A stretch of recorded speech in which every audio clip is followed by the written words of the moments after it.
What's up, Chainsaw Man fans? My name is Jake, and today we're going to be talking about potentially one of the wackiest Chainsaw Man chapters we've had to date, Chapter 108. I did not intend on that rhyming. We're going to be talking about Asa's embarrassing exhibitionist moment, all of the potential futures for Yuko, the appearance of the third of the four Horsemen of the Apocalypse, and much, much more. But first, class is once again in session. I've linked a poll at the top of the description where you guys can vote on what grade you think this chapter of Chainsaw Man should get, A, B, C, D, or F. And in next week's chapter review video, we're going to go over the overall chapter GPA of this chapter, as well as some of your guys' comments in this video down below. So with that all said, let's talk about what you guys thought about chapter 107. There are about 250 votes on my poll, so thank you guys so much if you participated in that, and the overall chapter GPA was 3.61. There really isn't too much to say about that other than Chainsaw Man fans stay winning. So now with the GPA out of the way, let's quickly look at some of your guys' comments on last week's video. Avatar Desto says, I feel like Asa is about to become the hero of the school and gain popularity, which would mean lots of potential weapons for Yoru. So, since last week, I feel like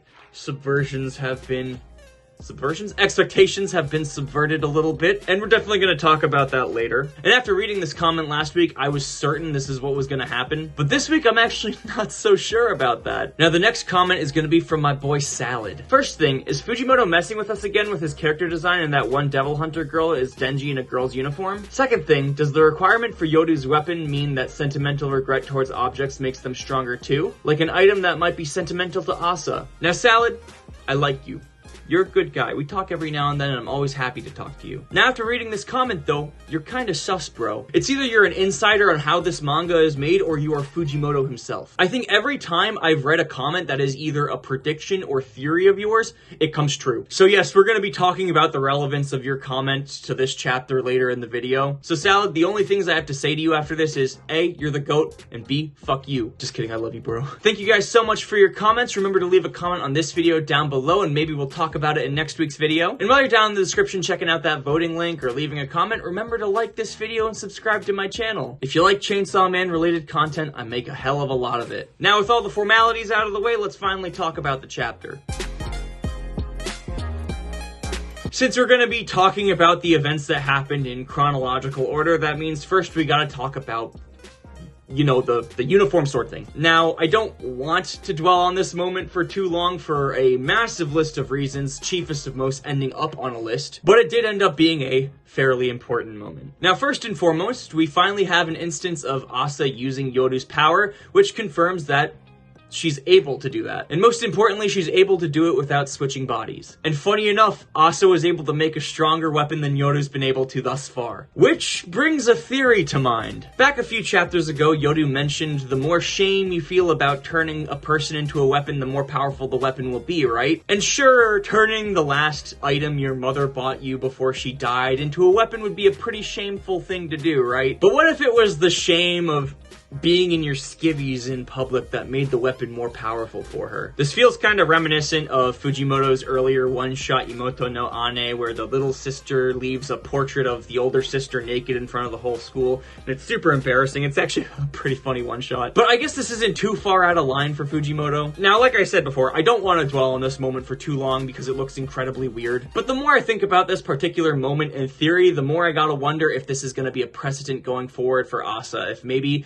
she's gonna have to embarrass herself in every fight to win the fight. You know, kind of like accepting her shame, like in Kill la Kill or something. I'm pretty sure I even said a few weeks back that one of the main themes of Chainsaw Man Part 2 is probably cringe, because every single character is constantly embarrassing themselves. And if I'm right about this, I swear to God, you are all legally required to follow me on Twitter. Please, for the love of God, follow me on Twitter. I am desperate for likes and retweets. Do it! Link in the description below. So moving on from talking too long about probably the weirdest moment in Chainsaw Man history, let's talk a little bit more about Yuko. I think we can all agree that she's probably too far gone at this point and is probably just going to serve as death bait, right? But there's a sliver of doubt in my mind now that thinks maybe she could possibly get through this. With the confirmation that the Justice Devil didn't ask for anything in return from Yuko, it basically gives her a free pass out of this. The pass being that her intentions were probably pure, but she's been corrupted by, you know, an entity from hell. Obviously, the last panel of the chapter implies that maybe the only way out of this is if Yuko gets put down, but still, there's a chance. But the thing with this whole Yuko debacle that sticks out most to me is the insane subversion of expectation. We all thought that Yuko would make the perfect weapon for Yoru, or Chainsaw Man would come in and save the day, or Asa's gambit would be something crazy, which to be fair it was. But I don't think a single person watching this could have seen this coming. Aside from maybe Salad because he has insider information. When Yuko got all sliced up by the uniform sword this chapter, I even thought it was Denji at first coming to save a half-naked girl he could smell from a mile away. But nope. It was the sword of shame that fucked her up like that. So in short, Yuko might die here, or she might not. Only time, Fujimoto, and Salad can tell at this point. So here we are at last, the big chungus of what everyone is probably talking about right now, which is the appearance of another Horseman of the Apocalypse. Now, if you're unfamiliar with the 4 Horsemen of the Apocalypse theory, there was essentially a very popular fan theory circling around that Makima was potentially one of 4 special types of devil called the Horsemen of the Apocalypse. Then Yoru appeared with the same signature circles in her eyes as Makima, further solidifying this theory into canon. Not to mention the 4 Horsemen of the Apocalypse from biblical folklore represent famine, death, war, and control. Now we can strike 2 names off the list, with Yoru being war and Nayuta being control. So now we have another mysterious girl who appeared with the same markings in her eyes, and she just referred to Yoru or Asa as her little sister. And I'm pretty sure this girl is Death. I have no complex reasoning for as to why I say this other than it would just be weird for Famine to save a girl from dying by turning her into a massive kaiju. And now the appearance of Death actually begs more questions than it answers. First and foremost,